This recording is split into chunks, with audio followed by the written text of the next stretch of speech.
Olá, queridas irmãs, queridos irmãos. Estamos iniciando mais um programa O Espírito da Letra, analisando a obra de André Luiz, o livro Missionários da Luz. Nós já apresentamos para você a introdução e o programa do primeiro capítulo. Hoje nós iremos para o capítulo 2. A epífise é o nome. Estranho, né? Nome. A epífise. O que será que é esse palavrão? Não é? Nunca ouvi falar desse negócio. Nós vimos já a epífise no final do capítulo 1. André Luiz estava numa reunião mediúnica e estava acontecendo um intercâmbio através do psicógrafo, aquele médium que escreve. E André ficou surpreso ao perceber a existência no interior da cabeça, do cérebro, de um local muito luminoso. Esse local, o espírito Alexandre explicou para ele que se tratava de uma glândula, a glândula pineal, conhecida também como a epífise. E enquanto então a comunicação ia ocorrendo, André Luiz, agora no capítulo 2, vai estudar mais profundamente esta glândula. Por isso que este capítulo tem esse nome, a epífise. Vamos ao texto. Enquanto o nosso companheiro se aproveitava da organização mediúnica, do médium, para trazer a sua comunicação, vali-me das forças magnéticas que Alexandre me fornecera, aquelas que ampliaram a percepção, para olhar com máxima atenção o médium. Quanto mais eu notava as singularidades do cérebro, mais admirava a luz crescente que a epífise deixava perceber. Vocês vão ver na tela algumas referências à localização da epífise. Primeiro vocês vão ver, olhando de fora, a cabeça, o cérebro de uma pessoa, o centro luminoso, a área onde você pode identificar a localização da epífise. Agora, um pouco mais aprofundado, vocês vão ver aquele corpúsculo amarelinho. Veja só como ela é pequena, envolvida pela área do cérebro em verde. Vocês veem que ela está localizada bem no miolinho do cérebro. Seria o assoalho do quarto ventrículo, na terminologia médica. E agora você vai ver a epífise iluminada, como André Luiz está descrevendo, naquele trabalho mediúnico da psicografia. A glândula minúscula, como diz o texto, transformara-se em núcleo radiante, e à sua volta, seus raios formavam um lótus de pétalas sublimes. Examinei atentamente os demais encarnados, os outros que estavam ali à mesa.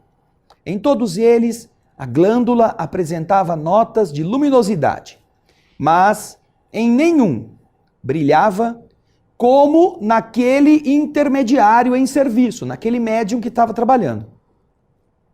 Sobre o núcleo, sobre esta fonte luminosa, semelhante agora à flor resplandecente, caía luz suave de mais alto.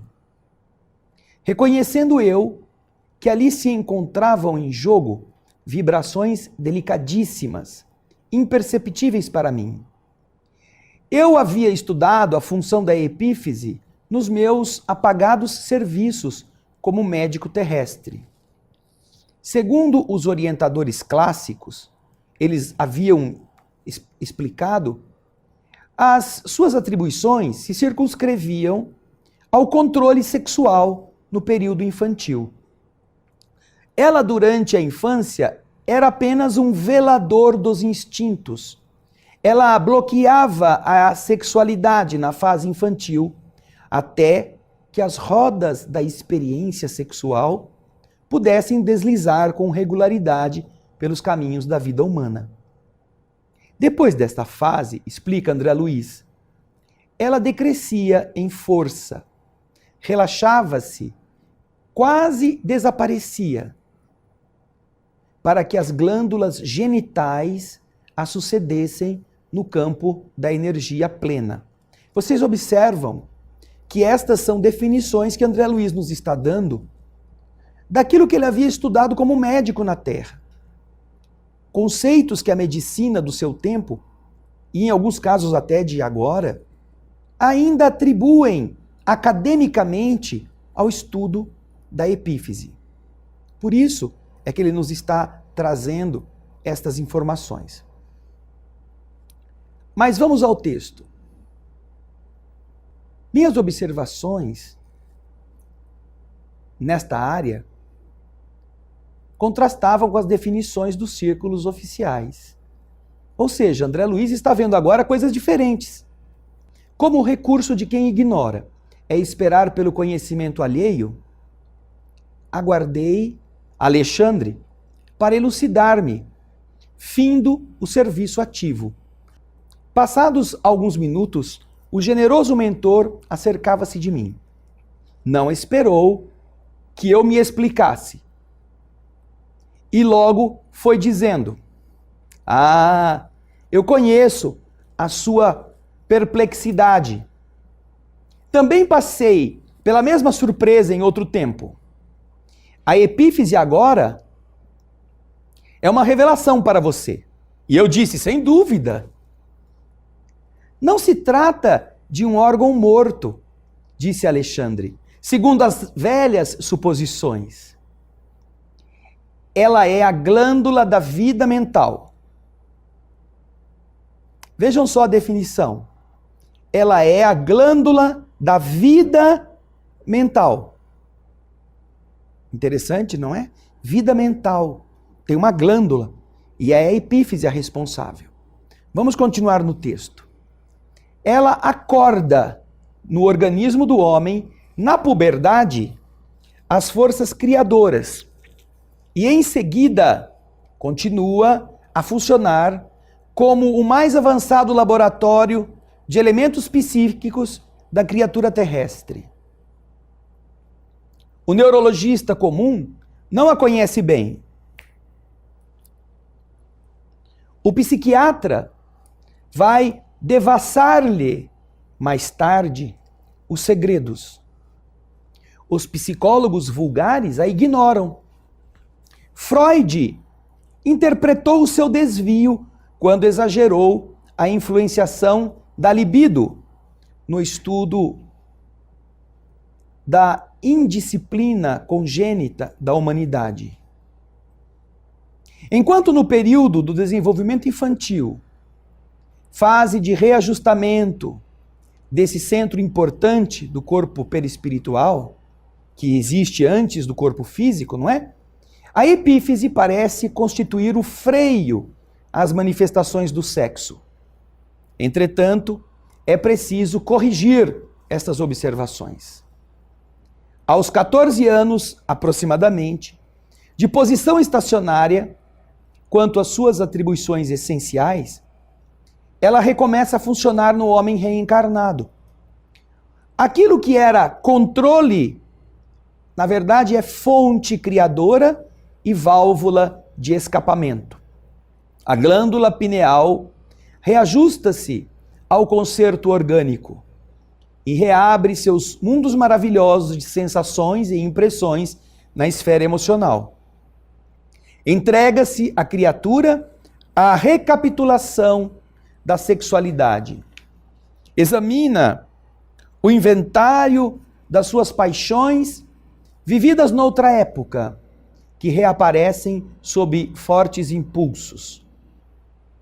Achava-me profundamente surpreendido, diz André.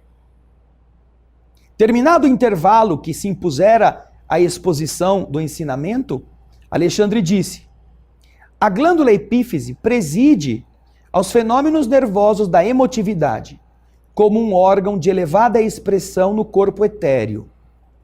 De certo modo, desata os laços divinos da natureza, aqueles que ligam as existências umas às outras, na sequência de lutas pelo aprimoramento da alma, e deixa entrever a grandeza das faculdades criadoras de que a criatura se acha investida. E eu então exclamei admirado: meu Deus, e as glândulas genitais onde ficam? Essa é uma pergunta interessante. porque logo depois do nosso intervalo nós vamos ver o que Alexandre responde. Mas vocês viram que coisa interessante?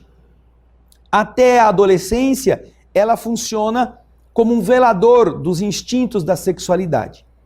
Mas, na medida em que ela vai liberando estas emoções, quando ela deixa de ter esta função, na verdade, no psiquismo, ela começa a trazer ao jovem, na fase da puberdade, a recordação das emoções já vivenciadas em outras vidas.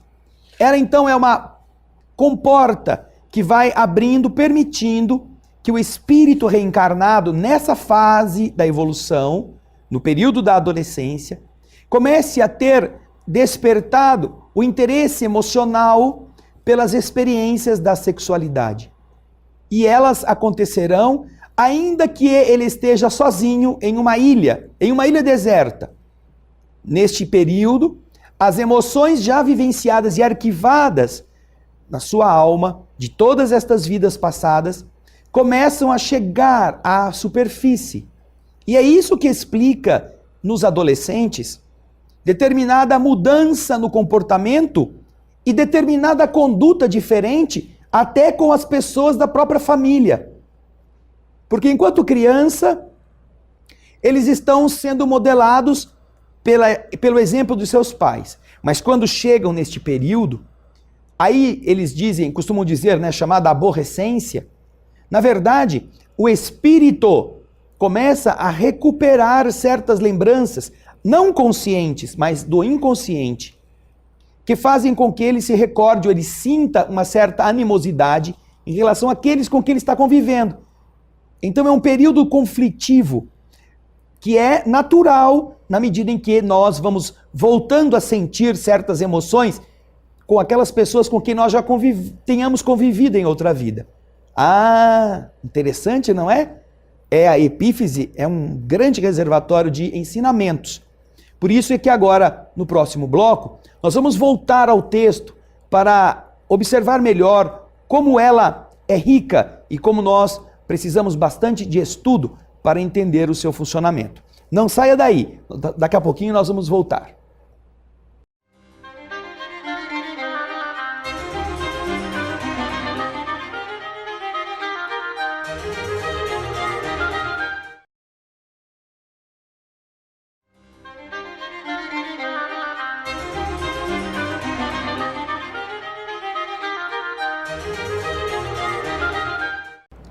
Olá, queridas irmãs, queridos irmãos, estamos voltando com o livro Missionários da Luz, hoje o capítulo 2.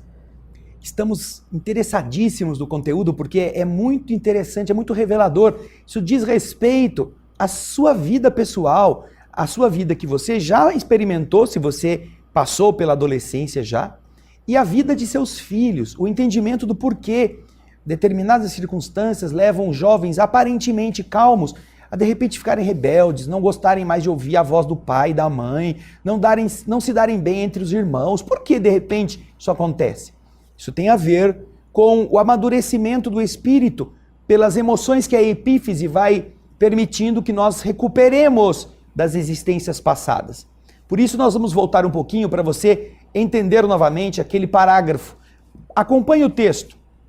Falando sobre a epífise, Alexandre explica: esta glândula preside aos fenômenos nervosos da emotividade como órgão de elevada expressão no corpo etéreo, no perispírito. De certa maneira, ela desata, ela solta os laços divinos da natureza, aqueles que nos ligam às existências umas às outras, na sequência das lutas que nós já vivemos pelo aprimoramento da alma, e deixa entrever a grandeza das faculdades criadoras de que a criatura se acha investida. Aí André Luiz ficou tão surpreso com isso que ele exclamou: mas meu Deus, e o que acontece com as glândulas genitais? Todos nós temos glândulas genitais, qual é a função delas? O instrutor sorriu e disse: bem, André, elas são demasiadamente mecânicas para guardarem os princípios sutis e quase imponderáveis da geração. Acham-se absolutamente, totalmente controladas pelo potencial magnético de que a epífise é a fonte fundamental. As glândulas genitais segregam os hormônios do sexo, mas a glândula pineal, se eu posso me exprimir dessa forma, segrega hormônios psíquicos ou unidades força, que vão atuar de maneira positiva nas energias geradoras. Os cromossomos da bolsa seminal não lhe escapam à influenciação absoluta e determinada. Veja que interessante. A epífise, a pineal, ela controla, inclusive, o funcionamento das glândulas da sexualidade, das glândulas genitais. Ela tem uma ação magnética que define, que determina, que organiza este funcionamento. E isto é muito importante que nós percebamos, porque não são fenômenos químicos, biológicos, que determinam o funcionamento das coisas. Nós não somos uma máquina movida somente a hormônios ou a impulsos químicos. A epífise orquestra o funcionamento de tudo isso através da geração de hormônios psíquicos ou unidades força, como diz o Espírito Alexandre. Vamos voltar aqui ao texto. Alexandre fez um gesto significativo e disse: no entanto, não estamos examinando problemas de embriologia. Vamos limitar-nos ao assunto inicial e analisemos a epífise como glândula da vida espiritual do homem. Dentro do meu espanto, eu fiquei quietinho, em silêncio, faminto de instruções novas, disse André Luiz. Aí, prosseguiu Alexandre dizendo: ao produzir delicadas energias psíquicas, a glândula pineal conserva superioridade, ascendência em todo o sistema endocrínico, em todo o sistema de glândulas. Ligada à mente, através de princípios eletromagnéticos do corpo vital, que a ciência comum ainda não pode identificar, a epífise comanda as forças subconscientes sob a determinação direta da vontade. As redes nervosas servem à epífise como fios de telégrafo para emitir as ordens imediatas a todos os departamentos celulares. E sob sua direção, efetuam-se os suprimentos de energia psíquica a todos os armazéns autônomos dos órgãos. Manancial criador dos mais importantes, suas atribuições são extensas e fundamentais. Na qualidade de controladora do mundo emotivo, sua posição na experiência da sexualidade é básica e absoluta. De modo geral, todos nós, agora ou no passado, viciamos esse foco sagrado de forças criadoras, transformando-o num ímã relaxado entre sensações inferiores de natureza animal. Quantas existências temos gastado na canalização de nossas possibilidades espirituais para os campos mais baixos do prazer materialista? Vejam só, nós observamos que por causa de condutas superficiais na afetividade, confundindo prazer com amor, sexo com sentimento, este centro de energia, que deveria estar atuando de maneira positiva, acaba sendo viciado pela vontade do indivíduo, que o faz vincular-se a sensações mais inferiores, aos níveis mais chãos da relação do homem com a sua natureza espiritual. E então isto gera um problema grave na estrutura de domínio, de autodomínio, na produção desses eflúvios psíquicos, neste centro que acaba viciado. Então, naturalmente viciado no passado, nós trazemos para o corpo físico futuro um centro viciado e temos dificuldades de enfrentar determinados momentos emocionais porque nos sentimos arrastados pelas viciações que nós carregamos conosco. Vamos acompanhar as explicações de Alexandre. Lamentavelmente divorciados da lei do uso, abraçamos os desregramentos emocionais. E daí, meu caro amigo, a nossa multimilenária viciação das energias geradoras, carregados de compromissos morais, com todos aqueles a quem ferimos, com os nossos desvarios e irreflexões.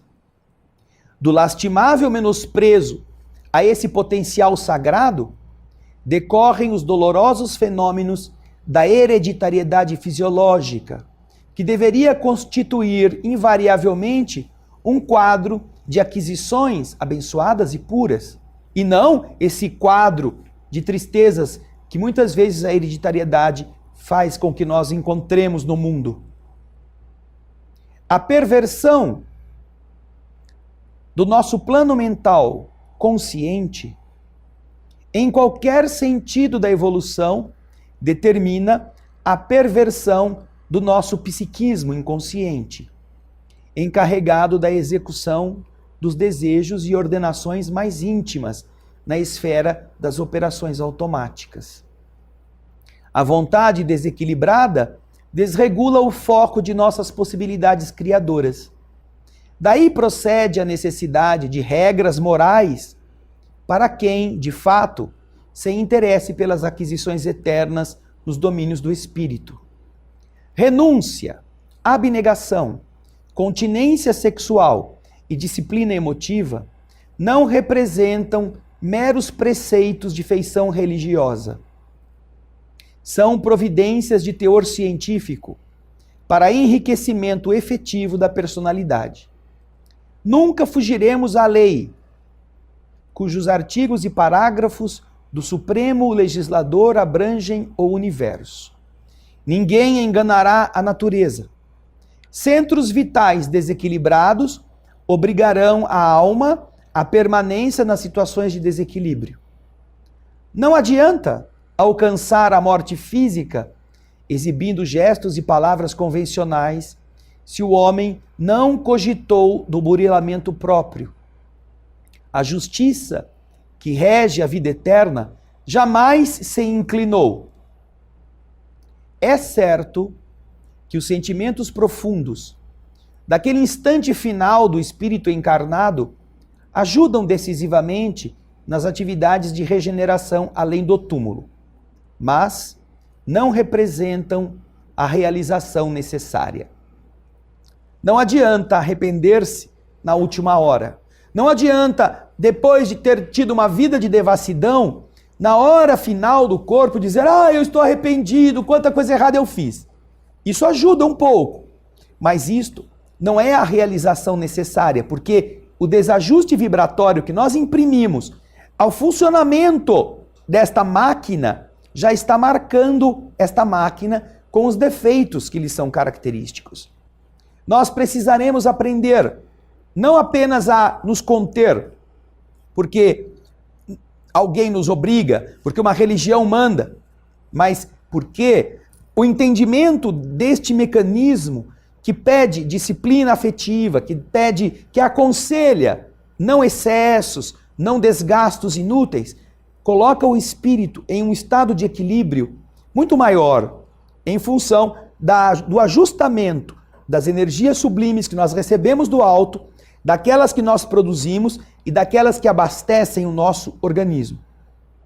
Se nós observarmos de todo o excesso em toda a área, nós acabamos desajustando o funcionamento orgânico.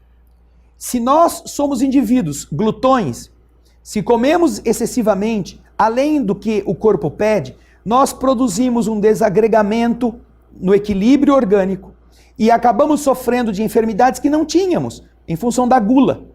E quando vamos para o lado de lá, carregamos conosco esses centros próprios da alimentação desajustados. E aí isto gera, numa outra vida, em alguns casos, a necessidade do indivíduo voltar com problemas orgânicos que impedem que ele coma tudo o que ele queira. É o caso do problema da diabetes. Em alguns casos, a diabetes é uma herança que o indivíduo traz de vidas passadas, por causa dos problemas a que se expôs nos excessos. Assim acontece também na área afetiva.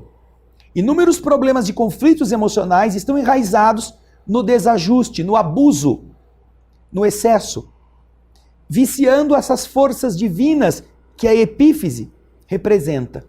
Então, observamos como é importante que nesse instante, ao pensarmos sobre a epífise, não como um discurso religioso de flagelação ou de culpa, nós observemos que é uma ferramenta, é um instrumento da alma. E nossas dificuldades na área afetiva devem ser enfrentadas para que nós possamos aprender a disciplinar e, com isto, consertar o nosso corpo atual e o corpo futuro. O corpo futuro será consequência do perispírito que nós estamos melhorando hoje. Tem muita coisa ainda. Nosso programa está apenas começando. Então, fique conosco no próximo bloco. Nós voltaremos com mais ensinamentos a respeito da epífise.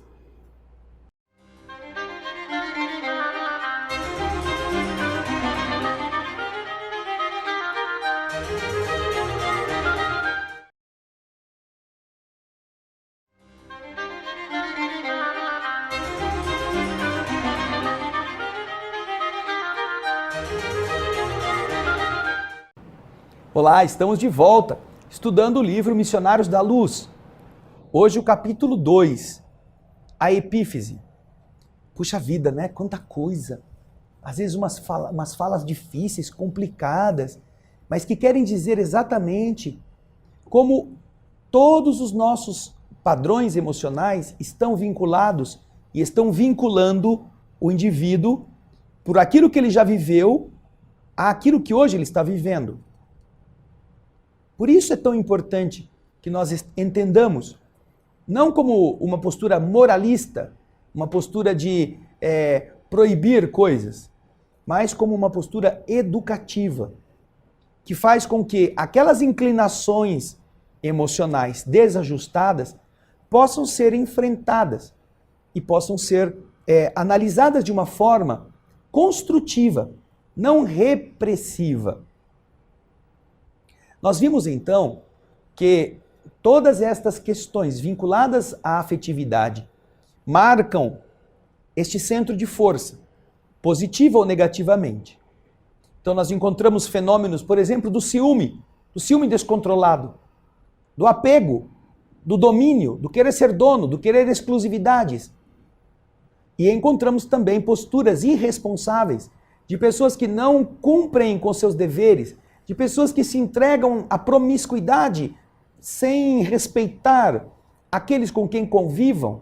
E isto são o quê? Inclinações, fragilidades emocionais que estão traduzindo condutas do passado, agora também desejando se tornarem presentes na experiência das pessoas.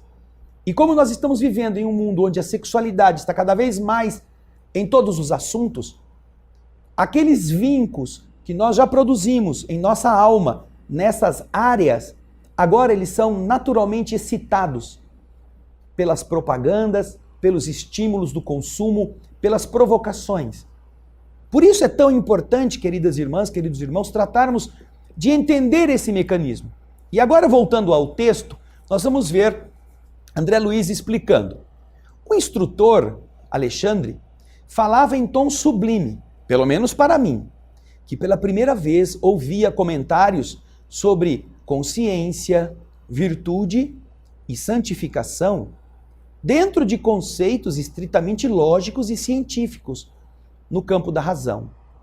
Agora, ficava claro aos meus raciocínios, de modo franco, receber um corpo nas concessões do reencarnacionismo não é ganhar um barco para nova aventura ao acaso das circunstâncias, mas significa responsabilidade definida nos serviços de aprendizagem, elevação ou reparação, nos esforços evolutivos ou redentores.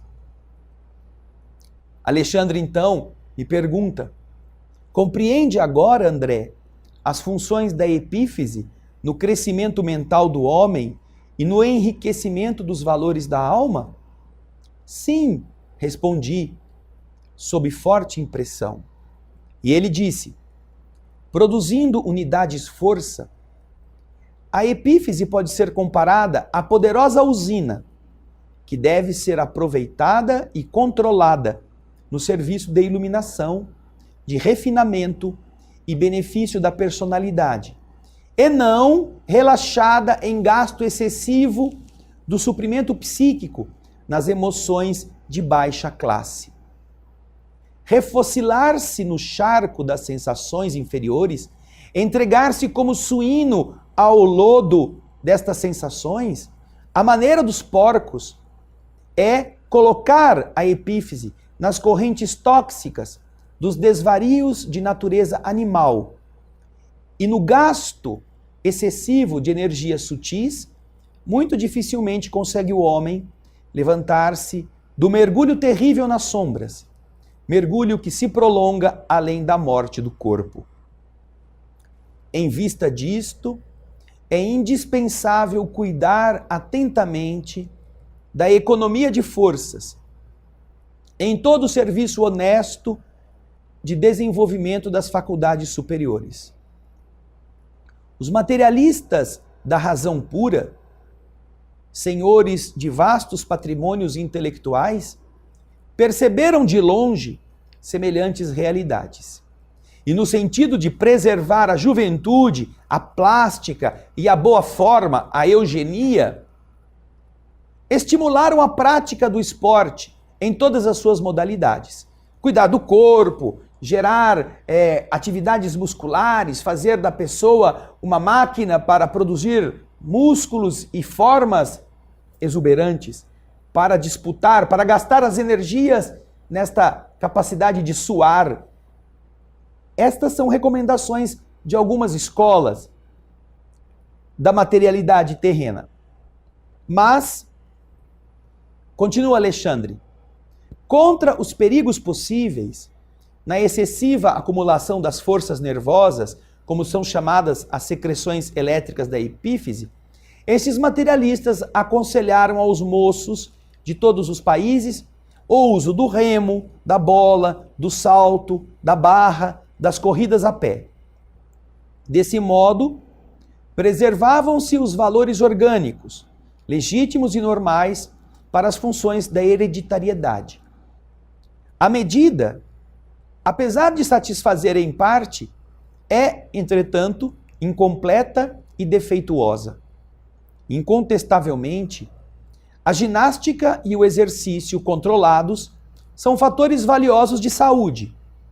A competição esportiva honesta é fundamento precioso de socialização.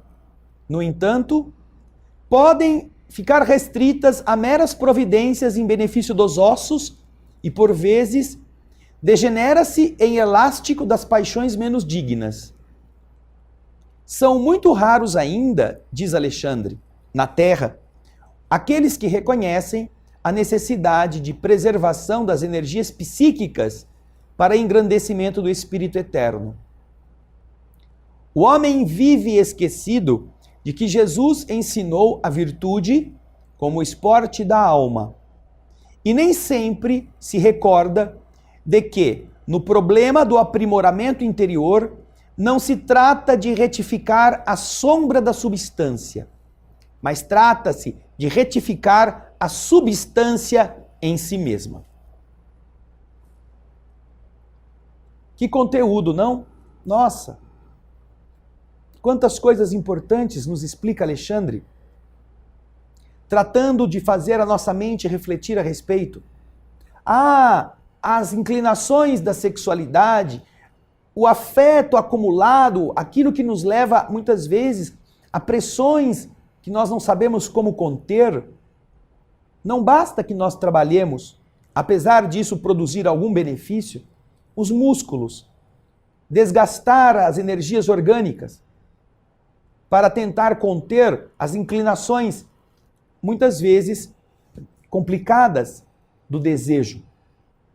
Mais do que nós trabalharmos a sombra da substância, é preciso retificar a substância, que é o espírito. Então, Jesus ensina a virtude, como diz Alexandre, como um esporte da alma. Lutar para ser virtuoso, mais do que para ganhar um jogo, mais do que para competir em uma academia. Lutar para enfrentar-se e vencer suas inclinações representa exercitar o espírito. É claro que nós estaremos muitas vezes derrotados na vontade, porque nós não queremos, nós não temos este valor férreo. Tanto que, se você procurar no Livro dos Espíritos, a questão 911 nos fala das paixões. Existem paixões tão fortes, tão arrebatadoras, que o indivíduo não consiga fazer nada para vencê-las. E os espíritos respondem: a boca fala eu quero, mas a vontade muitas vezes está bem longe disto. Eu quero, diz a palavra, mas eu estou muito contente que assim não seja. Eu queria parar de fumar, eu queria parar de beber, eu queria aguentar a tentação da sexualidade, eu queria resistir, queria. A boca fala de uma coisa que a pessoa às vezes até sabe, que está em excesso realizando. Ah, eu queria emagrecer. Então para de comer sobremesa. Ai, mas eu não aguento. Não é que você não queria nunca. Você quer emagrecer? Para de comer. Não vem com esse negócio, eu vou fazer uma meditação zen, porque disseram que meditar queima caloria. Não, pare de comer. Diminua, corte. Eu gosto de comer tanto macarronada. Eu não vou comer, porque é muito carboidrato. Eu gosto de comer antes de dormir. Não vou comer mais, porque eu vou engordar durante o repouso do corpo. Quem resiste à sobremesa? Qualquer pessoa que tenha vontade e a exerça, resiste à sobremesa. E por que nós não conseguimos emagrecer? Porque a gente diz que quer, mas gosta tanto de engordar. Gosta tanto de comer o que é gostoso. Gosta tanto de pôr para dentro aquilo que você sabe que vai prejudicar. E aí a gente fica assim para as pessoas. Você viu como eu emagreci? A gente quer emagrecer com o olho do outro. Já notaram isso? Você viu? Eu já emagreci 2 quilos. E se você é amigo da pessoa, como é que você vai dizer para ela que não? Porque senão você ganha uma inimiga. Mas às vezes eu penso assim, mas eu não sei onde. Só se foi no cílio. Nos cílios do olho. Porque ela está tão gorda como sempre teve. Por quê? Porque a pessoa se esquece que é preciso ensinar a vontade a viver essas virtudes. A epífise é um centro de energia. Ela produz o potencial elétrico necessário. Mas se nós não aprendermos a disciplinar essa usina, esta usina estará sendo utilizada de maneira inadequada. Como ele diz aqui nesse texto. É preciso entender que a usina precisa de controle. E quando você canaliza este controle para uma coisa bonita, para uma coisa bela, quando você produz coisas construtivas para a alma, ao invés de chafurdar com essa energia nas emoções de baixo padrão, você se espiritualiza. Aquela força que poderia estar gerando uma depravação em alguma área, você está usando para produzir algo de belo. Você então se entrega a um trabalho artístico, você se entrega a um trabalho de beneficência, você se entrega a um trabalho de cultura. E aquilo vai ser canalizado para uma outra área. E é força. É possível então consertar isto? Claro que é. Não estaríamos estudando aqui só para fazer críticas às condutas que nós já tivemos nesta vida ou em vidas passadas. Estamos aqui para aprender a ser melhor. E todos nós já viciamos esse centro algum dia. Por isso é que Missionários da Luz é luz na nossa escuridão. Vamos consertar isto. Alexandre nos ajuda. No próximo bloco, nós vamos terminar este capítulo. Fique conosco.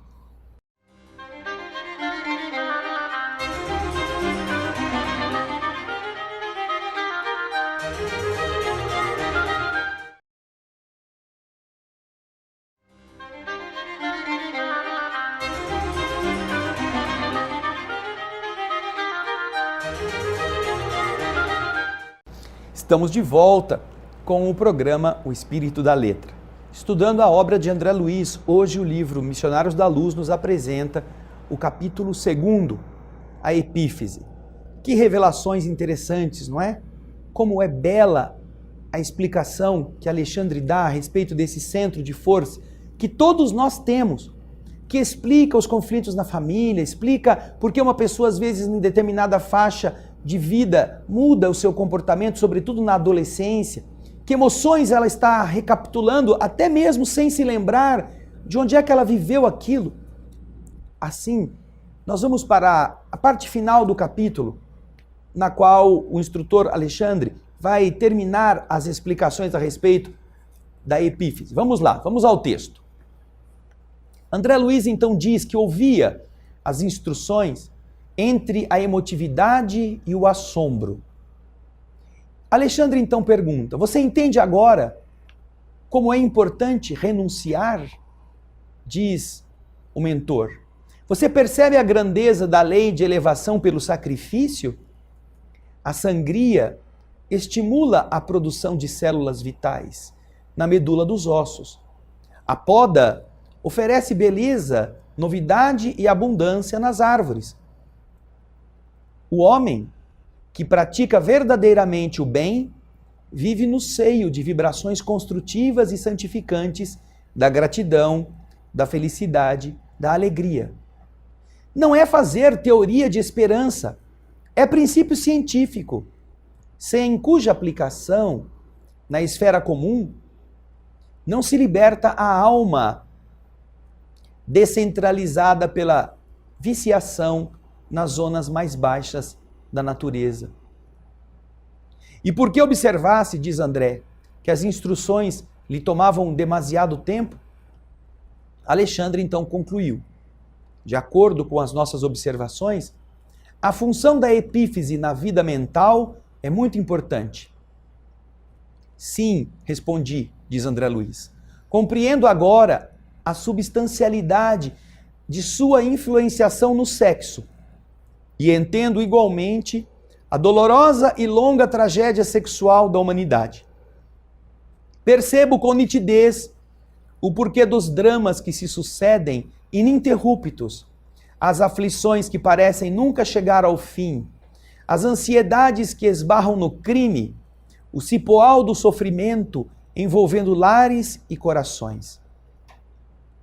E Alexandre conclui o meu raciocínio solenemente dizendo: e o homem sempre disposto a viciar os centros sagrados de sua personalidade, sempre inclinado a contrair novos débitos, mas dificilmente decidido a retificar o seu caminho ou pagar. E eu disse, diz André, compreendo. E assinalando certas dúvidas, eu exclamei: não seria então mais razoável? Não seria então mais razoável? Se a gente não sabe administrar a sexualidade, pergunta André mentalmente, não seria então mais razoável? O quê? O que será? Você sabe. O quê? O que será? Você sabe. O instrutor Alexandre também sabe. Ele lê o pensamento de André e aí ele responde: já sei o que você deseja indagar. E sorrindo, ele diz: você pergunta se não seria mais interessante então encerrar todas as experiências do sexo, sepultar as possibilidades do renascimento carnal. Já que não tem mais sexo, então não precisamos mais renascer. Semelhante pergunta, no entanto, é improcedente, diz Alexandre. Ninguém deve agir contra a lei. O uso respeitável dos patrimônios da vida, a união enobrecedora, a aproximação digna, constituem o programa de elevação. É, portanto, indispensável distinguir entre a harmonia e o desequilíbrio, evitando o estacionamento em desfiladeiros fatais. Ditas estas palavras, Alexandre calou-se como orientador criterioso, que deixa ao discípulo o tempo necessário para digerir a lição. É mais fácil então não fazer, não ir para a escola, já que a gente vai ter que estudar e nem todo mundo é bom aluno, vamos fechar a escola, porque assim não tem problema. Será que é mais fácil? Ah, nós temos que comer todo dia, temos que trabalhar para comprar comida. Não seria mais fácil então que a gente não precisasse comer, que a gente não morresse o corpo físico sem alimentação? Não. Não é mais fácil fugir do problema. É mais fácil crescer por causa do desafio. É o que Alexandre explica. Todos nós teremos inclinações nesta área. Inclinações para certas atitudes que parecem ser gostosas. É o tal prazer. As emoções, a conquista. Eu conheço pessoas, sou amigo de algumas, que eles não conseguem ter uma relação estável com ninguém, porque eles precisam viver naquela fase de conquista. Aquela fase de, ai, e agora? Será que ela vai querer? E geralmente eles querem sempre pessoas que não os querem, até que conquistam. Quando conquistam, depois de muito esforço, aí perde a graça. E então, depois de terem convivido um tempinho, dispensam. Porque perdeu a graça da conquista. Eles precisam se abastecer exatamente daquela emoção. Ai, o que eu faço agora? Eu tenho que vencer a barreira. E esquecem que, na verdade, não é a conquista o mais importante. É como conviver. É como estar junto. É como estar desenvolvendo uma convivência que vai produzir benefícios para ambas as partes. São infelizes, são sozinhos. Eles vivem de soquinhos. Nova conquista. Depois um pequeno período de convivência e aí uma frustração. Tem que separar, tem que acabar com aquilo. Porque tem que começar de novo com uma outra, com um outro. Estas condutas viciadas de outras épocas, elas se espelham nas nossas atitudes de hoje, quando nós não queremos essa maturidade de administrar aquilo que realmente precisa ser corrigido, que é a nossa necessidade de manter seriedade com aquelas pessoas que nós escolhemos. Escolhemos pessoas pela sua aparência física. Achamos que a paixão está vinculada às formas arredondadas ou musculosas, à cor dos cabelos, dos olhos, à estatura, à silhueta. E neste vício, nós acabamos perdendo as oportunidades de aprender com pessoas que são riquíssimas por dentro, ainda que não sejam exuberantes por fora. Nós confundimos sexualidade com afetividade, porque somos empurrados ao desejo e gostamos de experimentar isto. Aprendamos, entretanto, com o ensinamento que Alexandre nos dá a respeito do que é a epífise. Que a epífise, para você que pode guardar isto como base, a epífise, no próprio texto, ela é uma usina que gera energia e que, portanto, deve ser aproveitada e controlada no serviço de iluminação, de refinamento e benefício da personalidade. E não relaxada em gastos excessivos do suprimento psíquico, nas emoções de baixa classe. É uma usina, vocês estão vendo como funcionam os centros de força. Estão vendo na tela estas energias vinculadas à área da epífise, como uma flor, como um lótus exuberante. Vocês estão vendo como isso gera uma harmonia em todo o organismo. Estas são as atribuições da alma, aprender a manter-se controlada para que essas forças que vêm do alto possam penetrar o espírito e dar-lhe harmonia. A epífise, ela possui essa característica. Ela abastece de psiquismo positivo ou negativo, se nós assim o produzirmos, todos os outros centros de energia. E uma pessoa que está na sua mente, na sua vontade, viciada, ela produz desajustes em todos os outros centros de energia. Lembrem-se daquelas imagens que nós mostramos antes. A epífise é um centro luminoso dentro da sua cabeça. Você a possui. Quanto mais você se eleva através da prece, através do bom pensamento, através das emoções nobres, mais ela se torna rutilante. Não é só no médium, não. Ela existe em todos nós. Até porque nós aprendemos que todos somos médiums igualmente. Vejam só que coisa linda, como o sol pequenino dentro do cérebro, fazendo com que todas as nossas emoções possam transferir-se em formas positivas para as outras partes do corpo.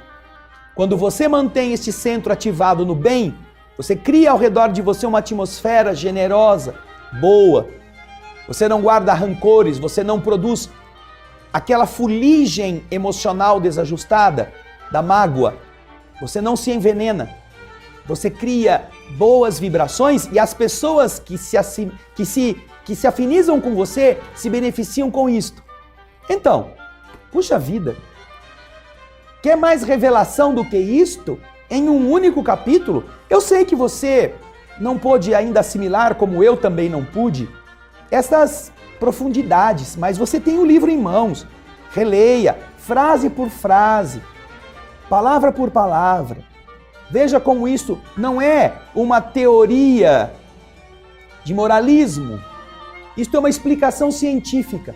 E quando você perceber a alteração emocional das pessoas com quem você viva, com seus filhos, com seus irmãos, entenda que eles podem estar guardando lembranças que agora estão chegando à tona. Eles não entendem por quê. E é por isso que é importante a educação na primeira infância, para que o antagonismo que vem depois, no período da adolescência, seja compensado com uma outra visão daqueles mesmos seres que renasceram com eles na mesma casa. Uma visão boa para ficar no lugar daquela do passado. A Epífise explica tudo isso. Nós esperamos que você tenha admirado esta noção que André Luiz nos traz e aproveite estes ensinamentos, porque este é só o começo do livro. Vocês não imaginam o que tem pela frente. Vocês vão ficar surpresos como de verdade André Luiz foi um missionário da luz, Chico Xavier foi outro missionário da luz. E eles estão esperando que você seja agora o missionário da luz para iluminar o mundo à sua volta. Obrigado pela sua participação, obrigado por estar conosco em mais um O Espírito da Letra. E até a próxima semana. Muita paz.